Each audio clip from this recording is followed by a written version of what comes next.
Hey, my name is Kelly Starrett. I'm Carl Paoli. We want to talk about more functional and more effective box jumping.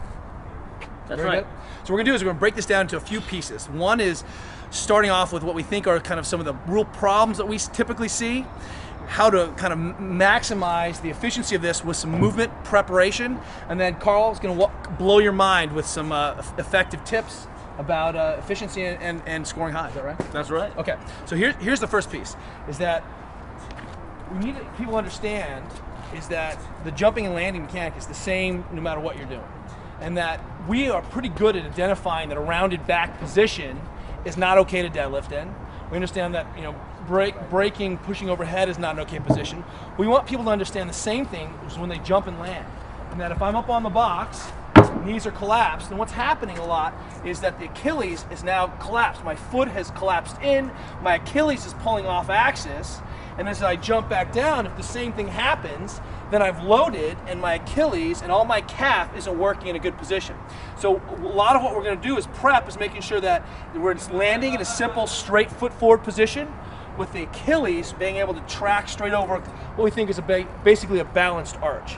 And this is the chief problem. Now, Carl will talk about the difference real quick between jumping and what we see on the box jump and why this is important. I think what's happening here is basically we're dealing with little kids, right, in the playground. When we hear 3, 2, 1, go, and there's a lot of box jumps and there's jumping and landing involved, and we're just playing, we're like dealing with kids. So in the development of jumping and landing or these basic mechanics, what we want to do is we want to avoid these bad things from happening. And sometimes, you know, you can coach someone on it or guide them and tell them, hey, this is a bad position, but for some reason they just can't fix it. So I use this terminology of blocking movement, and blocking movement is a very basic way of saying, hey, I'm going to set a movement standard that's going to force you to not get into a bad position, right? So that movement standard that we talk about is, the first one for jumping and landing is feet together.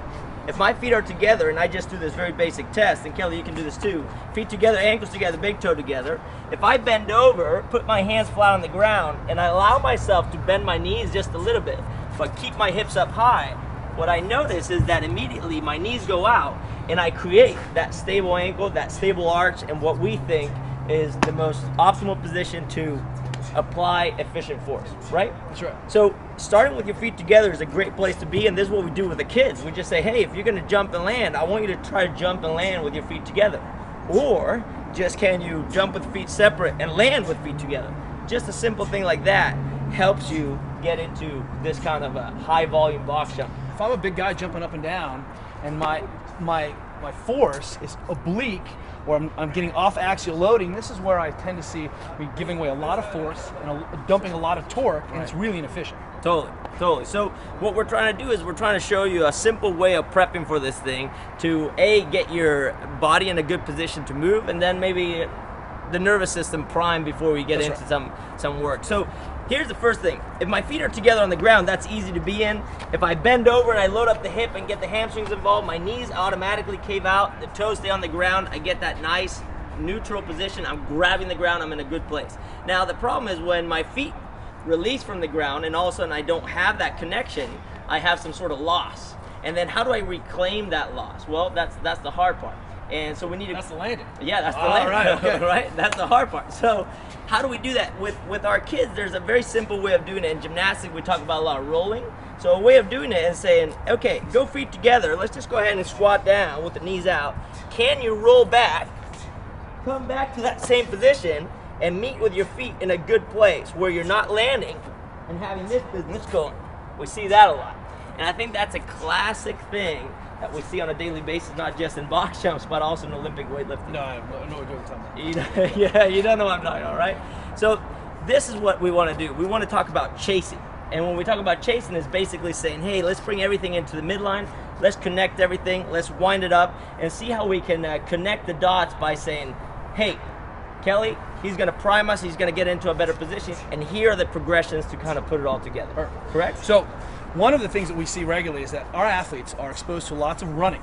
That I'm in these neutral balance running positions, and then my foot is going down, I land ball of foot, heel kisses, and I'm back up to position. Right.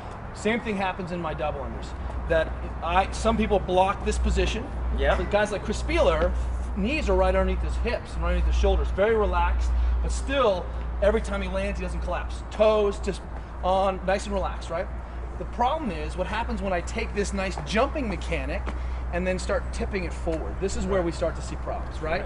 So what happens then in the difference between the kind of upright torso-ness that happens when my normal jumping, when I come forward, is that the demand of the ankle starts to go through the roof. And this is where the system sort of falls apart. Is that most people have enough range in this mid-range, we're all looking good, but then as soon as I start to have to incline my torso forward a little bit, and you'll notice that when Carl did that position, go ahead and roll back up again, knees are forward, ankle is out, and the corner that we're missing is not abject knee over toe. This puts him necessarily in a collapsed ankle position. It's the knee out that allows him to kind of stabilize. And the corner that we're missing then is not just calf range with the legs straight, but do I have enough calf range to be in these jumping stable positions? So that's something we've got to keep an eye on to mobilize as we kind of work through this problem. Okay? Perfect. So that's the first piece, addressing ankle. If we're just jumping straight up and down, we're vertical, but if we're jumping onto a box, we're leaning forward. So I've got to have to think some ankle prep. I got some ideas. Right, okay. So perfect. So Kelly's got your back on that, and that's what we're going to work on. Now, second thing is we need the hips working, we need the shoulders working a little bit. In gymnastics, when we talk about jumping and landing or jumping, we just say, hey, your arms are your wings, your spine is your transmission, and your hips are your main power generator. So in athletic performance a little bit, what we do is we work backwards. Instead of starting with the main power generator, we're going to start with the smaller mover. So it's a little bit more simple.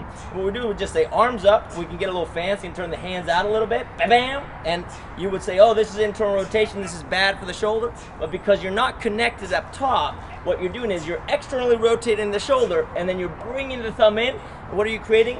A little torque, right? More importantly, if I'm wrong, my hands are coming down when I jump, so it preloads me to be in a stable position for the shoulder in the jumping position, correct? Right? Okay. Correct. So what we're going into is just, can you swing your arms down and back up?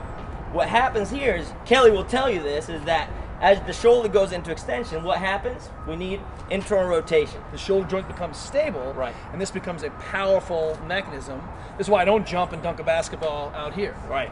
Right? So you're asking me to jump with like this on my box jumps? No, I'm just saying that this is a good way of prepping the shoulder to just get that shoulder going with you, and then we're going to work at mid-range, and we're going to bend the arms a little bit, and this is where we're going to be jumping. And you'll see that some people do the little butterfly arm, but it always goes from mid-range flexion, mid-range extension, and that's where we want to live. And if I'm missing this range, if I can't reload to quick jump back up, because this is a big driver of my force. Correct. So we'll see, then my elbows fly out, then I lose that position, and now I've lost my carriage, and I become disorganized through the trunk, which means that I now am gimbaling up and down off the box. I'm falling, it's like pushing a noodle, which is a problem when I'm tired, because I'm frankly a tiny dancer.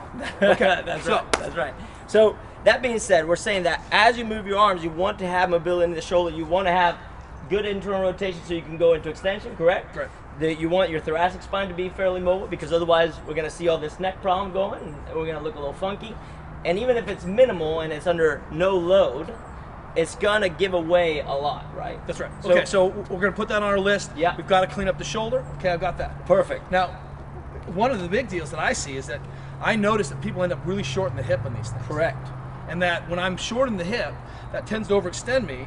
And that if I'm overextended because I'm short in the hip, jumping up and down, my knees tend to wobble, and now my foot tends to kind of collapse a little bit more. Correct. And I always see limited range of calf always goes along with limited range of motion of the hip. Very, very right. Okay, so what does that mean then when you're talking about jumping? So basically what's happening is if we understand this finishing position of the arm, the rest of the body is going to follow, and we're going to guarantee that we're blocking all these bad things from happening. Wait a minute.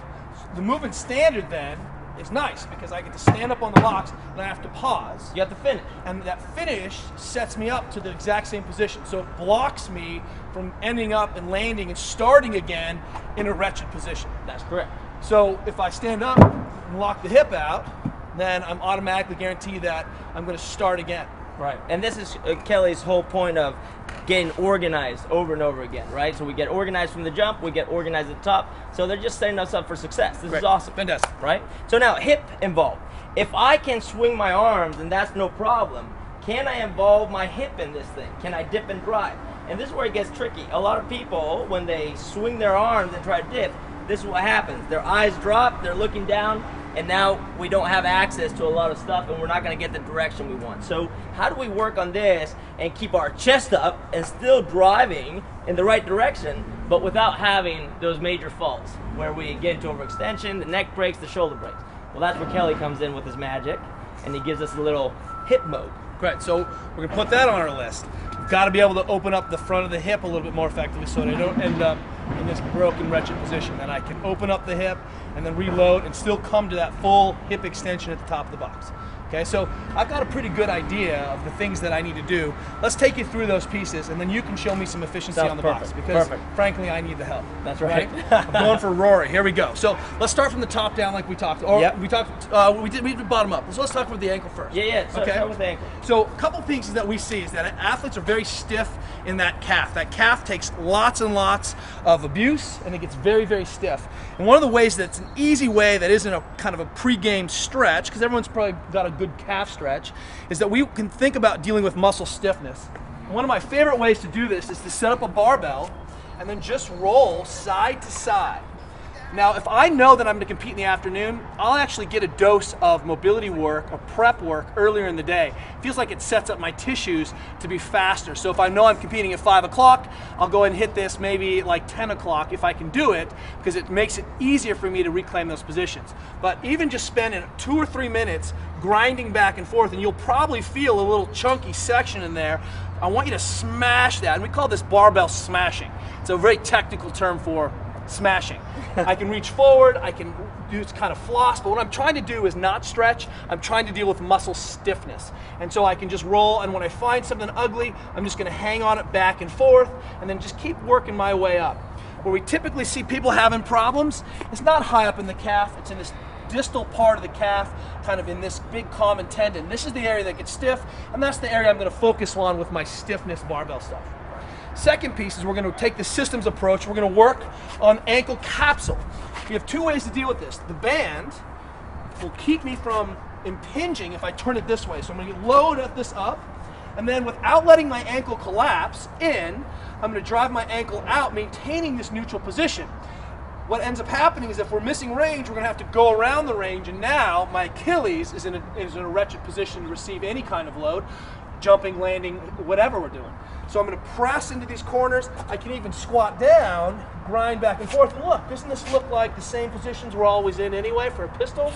So I'm going to just hang out and try to open up the capsule by spending a minute or so grinding back and forth. I'll flip directions, put a little bit more load in, and repeat the same process. Foot straight, grinding back and forth. And I can do it either standing up or down, but really trying to make sure I have full and good ankle range of motion before I prep this, because it's gonna, I'm gonna be jumping. I'm a big guy. Right. Okay, so let's take it to the shoulder. Carl was talking about being effectively able to jump without having to compensate. The easiest, quickest way is to actually mobilize at the position of restriction. So I reach up, internally rotate, grab the bar, shoulders back, and then just open that up. Oh, that's terrible. I should be better at this, shouldn't I? So this is one of those ideas that I'm just going to hang out and exaggerate exactly the position I'm going to be required to be in. Dropping the shoulder down, contract to relax if you want, but just open this up. What you'll find is that the efficiency of being able to swing that arm into a better position and be tight and kind of quiet makes a big difference. Lastly, if you're short in the hip, then you're going to have more knee forward. That means I'm going to require more ankle range of motion. I want to use my ankle range of motion for jumping, not to compensate for my crappy hip. So one of the easiest ways we know to address the tight anterior hip, tight front of the hip, is to take a band, put it all the way up in your butt, right in that kind of butt crease there. It's called your ghoulie. And I put some load into that thing, keeping the butt squeezed. I'm trying to open up. It's basically a Samson stretch on like performance enhancing band stuff, right? Band steroids. Band steroids. So what happens is now I'm accounting for the hip capsule and working through range. So this makes it easier for me to start to open up the hip. I can just drop into full extension, capture some of the other pieces. Now the leg is just straighter. I can also just oscillate up and down through range, working on trying to unglue this rectus, because people will claim that their knees get a little hot when they jump. That's a dead giveaway that they're short in the front of the kind of anterior chain musculature. If I have a super friend around, he can stand on that band and just oscillate back and forth. That makes it just kind of much worse. And I get this kind of pulse into this end range tissue. Now I'm going to be able to extend the hip effectively. Whoa, what a difference in terms of how I can achieve this upright position. It makes it easier for me to achieve an upright on the box. I don't have to struggle quite as hard, and that sets me up into a better position when I jump off. Definitely. So those would be my kind of 3 big pieces. I want to make sure, obviously, that I'm taking myself through full range of motion, that I'm doing my normal things, but I'm thinking capsular, I'm thinking stiffness in the calf, I work on the shoulder, and definitely work on the anterior hip, and that's going to make it easier for me to jump and land in good positions. Right. Perfect. So what am I thinking on the box, Coach? Well, on the box now, what happens is that we want to, of course, gain some time there. We want to play this game right. So we want to connect those jumps. Cool thing is that the standard is you have to stop up top and you have to stand tall. So keep it clean, stand tall. The problem is that even if you get organized here, we see a lot of our athletes jump down. Can you go ahead and jump down for me? Just jump down. And they get stuck down there in a bad position. So it's key that just learning how to jump and land from the bottom to bottom. So what I'm talking about is no jumping on the box, just from here. Can you jump? Can you land? And can you land in a good position? So this is what I say. Let's start with our feet together for the jump, just to exaggerate reality, block that movement. Can you jump? And can you land in that same position? If you can do that, you are guaranteeing that you're at least going to be in a fairly good position, good place to go. Now, your knee out Yeah, is one way to keep the torso upright. correct. So if I don't have that torque, because Bergner tells me that, knees out allows me to have my torso upright. When I jerk, knees come out, torso upright. That's correct. If I don't, then I'm going to be living off my hamstrings, and that means I start to lean forward. Right. So I notice you keep shoving your knees out. That seems to make a difference. That's right. It just keeps my chest upright, right? Which is beautiful. And if my feet are wider, maybe it doesn't look so exaggerated. That's where we're going right now. Right. Exactly. So you're not going to live here. This is not where we're going to work. So we're just going to separate the feet a little bit, takes a little bit of tension away, makes it feel a little more natural. This is your athletic stance, your jumping stance. Now from here, can you do the same jumping and landing? Can you jump and land in that same position where you don't end up crappy, that the foot placement didn't change, and that it looks the same? And turn around. So Yeah. and do the crappy jump for us. Without if you Just- even can do the crappy jump. I don't even know. Go ahead, just so we can see. Wait, so we can see your Achilles. Okay. And hold the bottom position. So in this position, calf is no longer straight up and down. Achilles is really challenged here, and he's blowing off a lot of torque, really ends up challenging that. When he comes back into a neutral position, the calf loads, and it can kind of sort of maximize muscle contraction, soft tissue contraction. The whole system supports that mechanic. So better mechanics is more efficient. Correct. And it's safer. Correct. Now, that being said, are you capable of doing that same jump but landing on the box? This is my box today, a 45-pound plate. Can I jump up and land on that position same way I landed on the floor? And from there, stand up and finish. Easy. Now, the problem is, can you jump back and land that same position at the bottom? Most of our athletes, I promise you, cannot do this. So what we do is we say, hey, let's put the feet together on landing on the way down. So at the top, you can separate the feet, stand tall, jump back, feet together. What this is doing is, A, it's giving you a good or better landing mechanics, but it's also increasing a little bit of tension. So it's going to allow you to do this, rebound off the ground and get back up. So we talk about standing here, come down, feet together, bounce.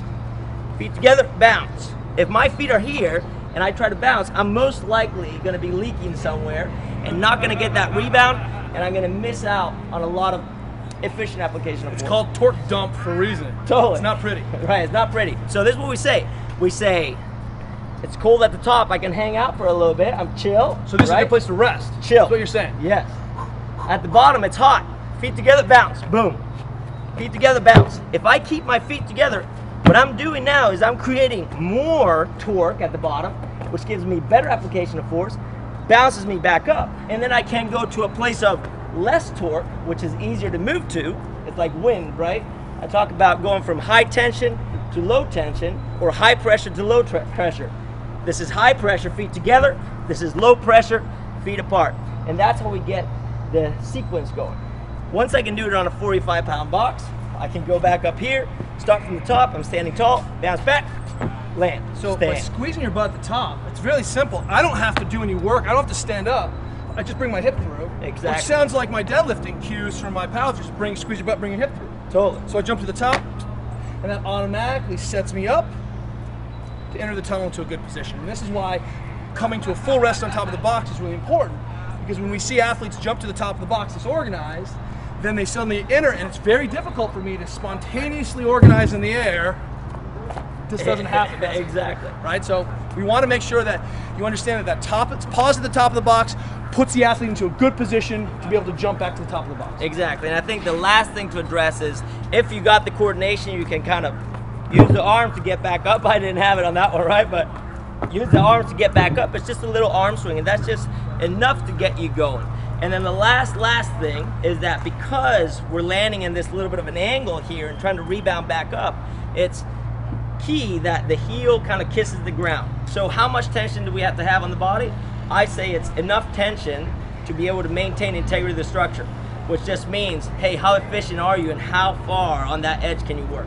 So I think that's the take-home piece. If you understand that during warm-up, if you can prep with Kelly, then I think you'll have something to do with it. So you're saying I should practice some technique, make sure that I'm in these good positions, and that if you pause, everything should be balanced, feet are organized, stable positions, ready to go back up. Correct. And that I should be able to identify that if I start to collapse and knees are in, or I'm landing like a duck, because that automatically makes it impossible for me. I mean, I can do it, right? Yeah. That's a great position. So I'm up here. That's still technical. Yeah, sure. But not very efficient. Not very efficient. So, idea of feet straight, jumping and landing. You're saying feet together, or if they start, but making sure that I can land under some high tension. Yep. Toes kiss the ground, back to the top. I squeeze my butt, open the hip up. Yep. And then the arms can just stay stable. On the way down, they just stay neutral. But as they hit, they swing back up. Back, front, back, front. Here's another thing that I just realized right now that I forgot to say actually, is that when a lot of our athletes jump off of the box, we see this. If you look at my feet, as soon as they release, the toe comes out. We see that toe release, and that's another dump. So what I call chasing is this. I'm gonna have my toes, big toes, chase each other. So I'm gonna squeeze my feet together. So when I land, I'm in a little bit more tension, can bounce back up. Chase, bounce back up. That's what we're looking at. So chasing the midline is gonna give you better positioning. So if you catch yourself in a little crappy position, or someone's like, hey, what's going on? You're missing out, or something's just dumping, start chasing. Start chasing. Yeah. Good position means that I need to be prepped to have good ankle mechanics. Mm-hmm. Got to have good range of motion, that my tissues need to be warm. The common tendon of the heel cord is one of the stiffest tissues of the body. It's the strongest tendon in the body. What we find is that it takes a little bit more time to get sufficient blood flow in there. It's like, imagine it's hard-packed earth and you're just fire hosing it with blood. It takes a while for that blood to soak in there and really those tissues to become long. We want our athletes to be really hot and sweaty, and they've spent some time really prepping their posterior chain, open up the front of the hip, that unloads that heel cord, and then I jump with good mechanics, and I got it all day. You're good to go. Forza. Good job. Go chase this chupacabra. We'll see you tomorrow. Yep.